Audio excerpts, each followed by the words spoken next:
Hey everyone, Mr. O here, ready for Chapter 9 of the Phantom Tollbooth, and I thought I would bring you up close and personal with Herman. Herman is our class's bearded dragon, for those of you who don't know, and he's on an interesting perch right now. He is up on a piece of wood really close to our heat lamp, so either Herman was cold or Herman is digesting some of the superworms I just fed him. Either way, I thought you might enjoy seeing him while I read to you from the Phantom Tollbooth. And Chapter 9 begins with our main character, Milo, his sidekick, Talk, and their guide, the Humbug, starting out on their journey. So, Chapter 9, it's all in how you look at things. Soon, all traces of Dictionopolis had vanished in the distance, and all those strange and unknown lands that lay between the kingdom of words and the kingdom of numbers stretched before them. It was late afternoon, and the dark orange sun, like that, floated heavily over the distant mountains.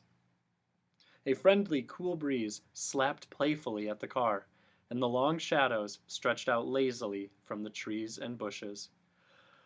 "Ah, the open road!" exclaimed the Humbug, breathing deeply, for he now seemed happily resigned to the trip. "The spirit of adventure! The lure of the unknown! The thrill of a quest! How very grand indeed!" Then, pleased with himself, he folded his arms, sat back, and left it at that. In a few more minutes, they had left the open countryside and driven into a dense forest. "This is the scenic route, straight ahead to Point of View," announced a rather large road sign, but contrary to its statement, all that could be seen were more trees. As the car rushed along, the trees grew thicker and taller and leafier, until, just as they'd hidden the sky completely, the forest abruptly ended, and the road bent itself around a broad promontory. Stretching below, to the left, to the right, and straight ahead as far as anyone could see, lay the rich green landscape through which they had been traveling. "Remarkable view," announced the Humbug, bouncing from the car as if he were responsible for the whole thing. "Isn't it beautiful?" gasped Milo. "Well, I don't know," answered a strange voice. "It's all in the way you look at things." "I beg your pardon?" said Milo, for he didn't see who had spoken. I said, it's all in how you look at things," repeated the voice. Milo turned around and found himself staring at two very neatly polished brown shoes, for, standing directly in front of him, if you can use the word standing for someone suspended in midair, was another boy just about Milo's age, whose feet were easily 3 feet off the ground.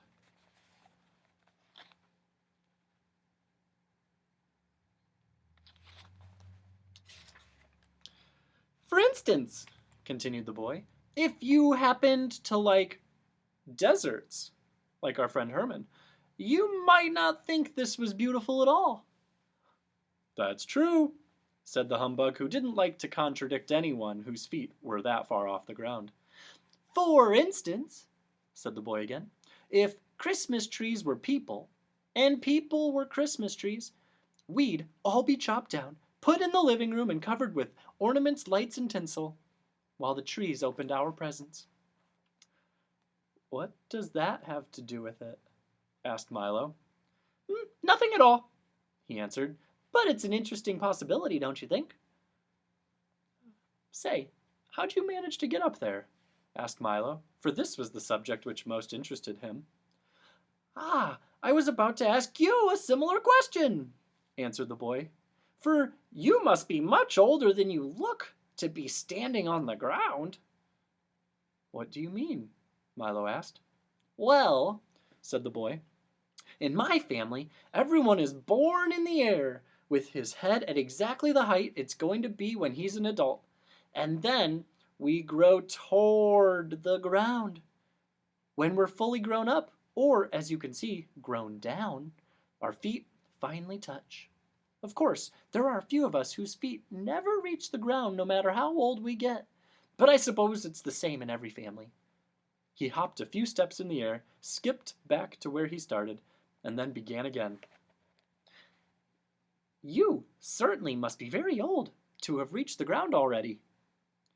Oh no, said Milo seriously. In my family, we all start on the ground and grow up. And we never know how far until we actually get there. What a silly system, the boy laughed. Then your head keeps changing its height. And you always see things in a different way. Why, when you're 15, things won't look at all the way they did when you were 10. And at 20, everything will change again. I suppose so, replied Milo, for he had never really thought about the matter.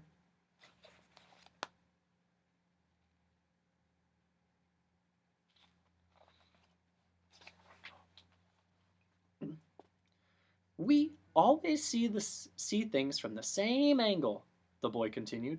It's much less trouble that way. Besides, it makes more sense to grow down, not up. When you're very young, you can never hurt yourself falling down if you're in midair, and you certainly can't get into trouble for scuffing up your shoes or marking up the floor if there's nothing to scuff them on and the floor is 3 feet away. That's very true, thought Talk, who wondered how the dogs in this family liked the arrangement. But there are many other ways to look at things, remarked the boy. For instance, you had orange juice, boiled eggs, toast and jam, and milk for breakfast, he said, turning to Milo. And you are always worried about people wasting time, he said to Talk. And you, pointing to the humbug, you are almost never right about anything. And when you are, it's usually by accident. A gross exaggeration! A gross exaggeration! Protested the furious bug, who didn't realize that so much was visible to the naked eye. Amazing! Gasped Talk.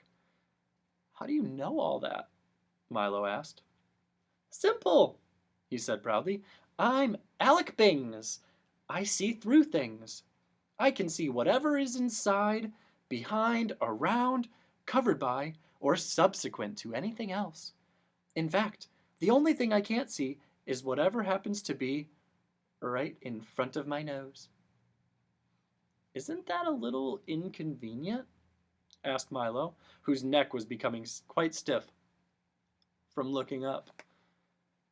It is a little, replied Alec, but it is quite important to know what lies behind things, and the family helps me take care of the rest.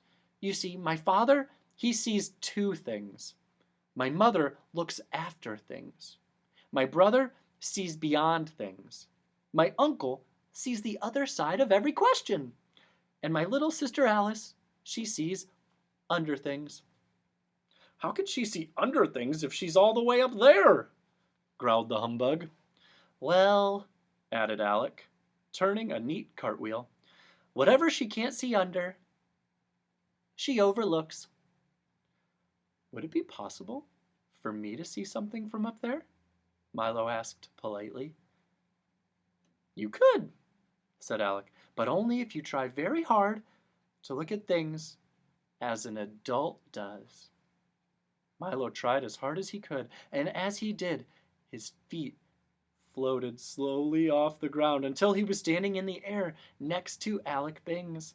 He looked around very quickly, and an instant later, crashed back down to earth again. Interesting, wasn't it? Asked Alec. It was, agreed Milo, rubbing his head and dusting himself off. But I think I'll continue to see things as a child. It's not so far to fall. A wise decision, at least for the time being, said Alec. Everyone should have his own point of view. Isn't this everyone's point of view? Asked Talk, looking around curiously. Why, of course not, replied Alec, sitting himself down on nothing. it's only mine. And you certainly can't always look at things from someone else's point of view. For instance, from here, that looks like a bucket of water, he said, pointing to a bucket of water. But from an ant's point of view, that's a vast ocean. From an elephant's, it's just a nice drink. And to a fish, of course, it's home. So, you see, the way you see things depends a great deal on where you look at them from.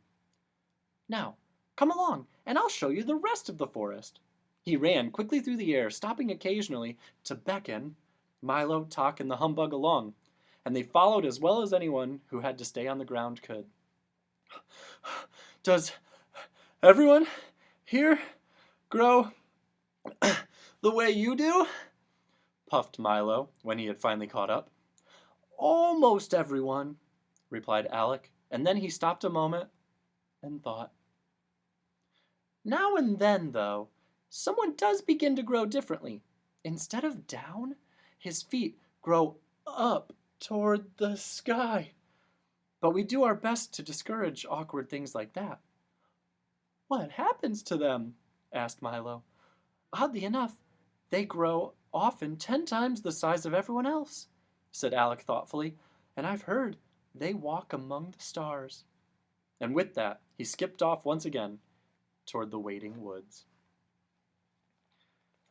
We'll see what's waiting for us in that dense forest with Chapter 10. But for now, I really appreciate our new friend, Alec Bings. I love that he's thinking about point of view. And point of view is kind of how someone sees something. You have a point of view. I have a point of view. Heck, Herman has a point of view. The crickets Herman eats, they might be considered to have a point of view, even the superworms. Now, we often don't think about the point of view of animals, insects, but we often think about point of view in our classroom. In fact, we think about it every single time we are sharing an opinion or we share an experience.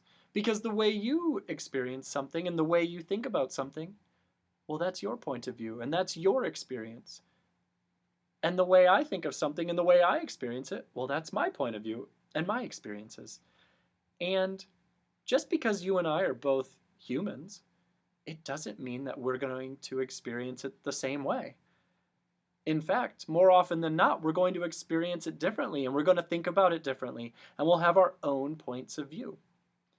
And that's what's beautiful about life, is that there are so many of us with different perspectives, different points of views, and it's really neat when you get to hear and learn about someone else's point of view.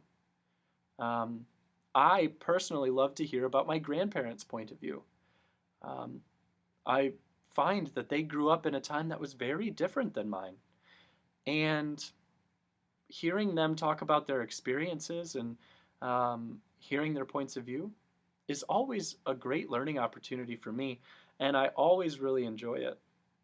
In fact, right now that I cannot see them in person, I'm writing my grandmother cards very often. I think I've mentioned this in earlier activities, that I love writing to her, and right now we're just sharing stories back and forth. I'm sharing stories about some of my experiences when I used to take groups of students around the country when I worked at Nature's Classroom. And I'm telling some of the hysterical stories, some of the scary stories, some of those really meaningful, like, fill your bucket stories. And she's telling me stories about when she used to homeschool, because she used to homeschool my father, my aunt, and my uncle for a brief period of time. So her point of view and her perspective is always really great to see and to hear. And I wrote each of you in Dogwood a letter, and I have delivered most of them the last couple of days. I've been biking them to people's houses. And the reason I'm biking them to you is so that I don't have to use a stamp.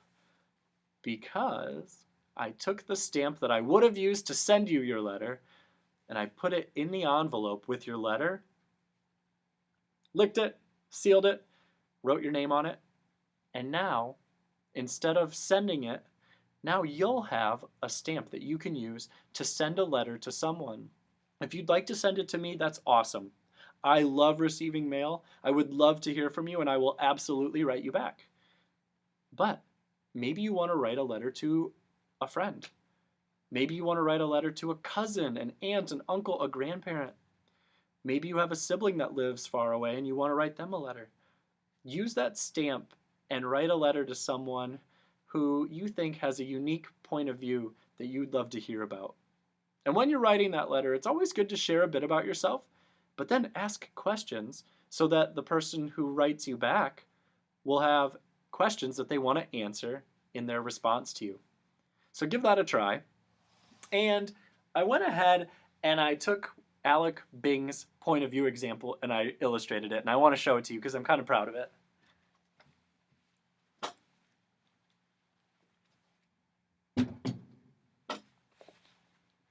All right. So I titled this activity, "What's Your Point of View?" And our friend Alec, I'll get you closer, and our friend Alec, he was talking about a bucket of water. And he said that the way you look at that bucket of water is going to depend on your point of view. So he said, for the ant, thought bubble, boom. The ant sees a bucket of water as a vast ocean. So in his thought bubble, the ant's thought bubble, I drew an ocean and I attempted to draw a beach with an umbrella and a beach towel, and I put two little ants together. Maybe they're sunbathing. Maybe they're making sand castles. I love to do sand castles when I'm at the beach. I also really like burying people up to their neck and see if they can kind of get out. That's also fun. But not everyone will see this bucket of water as a vast ocean. In fact, the elephant, thought bubble, sees it as a nice, cool drink of water. So I drew a glass with a couple ice cubes in it. And another perspective, another point of view, the fish. Thought bubble, home. Can you think of something like a bucket of water, an ordinary object, something you encounter on a daily basis that other animals, other humans, other things might have a different point of view? I thought about one. I thought about a beehive. Obviously enough, to the bee, a beehive is its home. But to the bear, a beehive, tasty treat! And to the scared little boy or girl, the beehive could be danger. But to the proud farmer, a beehive, they might see it as a pet, with all of the bees being pets. They also see it as, they could see the bees as livestock and potentially as a way to make money. So, the beehive, 4 different points of view. Can you come up with an everyday object such as the bucket of water? And try to come up with at least 3 points of view of that one ordinary object. Illustrate it, use these thought bubbles to demonstrate how the ant sees it, the goldfish sees it, and the elephant. And please, please, please share it with me. I'd love to see yours. Until next time.